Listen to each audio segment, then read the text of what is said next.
G'day, I'm Angus Stewart, Doctor of the Dirt, Professor of the Potting Mix and resident horticulturist at Veggie Pod, my favourite way of growing produce. You can protect your plants from possums, you can keep out the pests and diseases, and it's one of the most incredibly efficient ways of watering.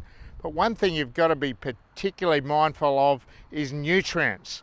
All that produce is sucking nutrients constantly out of the potting mix and they need to be replaced. Of course, there are plenty of products you can buy to fertilise your veggie pod, but there is a beautiful natural alternative, which is a stackable worm farm like this, which you can use to turn your kitchen scraps into a wonderfully well balanced liquid organic fertiliser. So I've put some water into this worm farm, and now the water has passed through all of the worm castings and out the bottom comes the liquid fertiliser.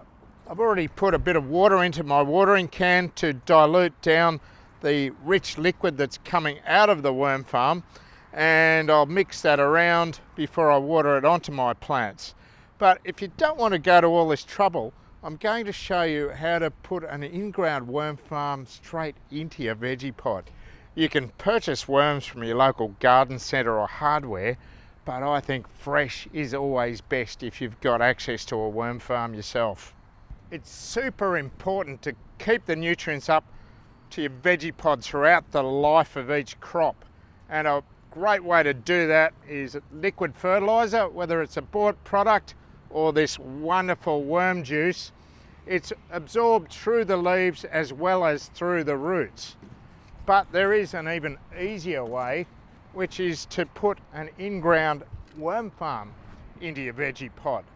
This is a recycled bit of PVC pipe, and I'm going to drill some holes in it and then insert it into the potting mix so that the worms will be able to come in and out of my in-ground worm farm, carrying with them their rich bounty of fertiliser.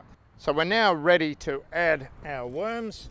Wherever you get them from, they obviously go in the bottom of our new in-ground worm farm.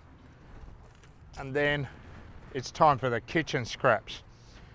Got some beautiful banana peel, very high in potassium, which is great for the veggie pod. That is the fuel which is going to provide that beautiful, rich, organic nutrient for our veggie pod.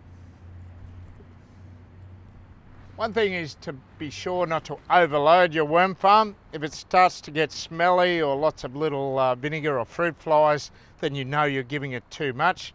But all things being equal, those nutrients are flowing out into your veggie pod, feeding your crops with minimal effort.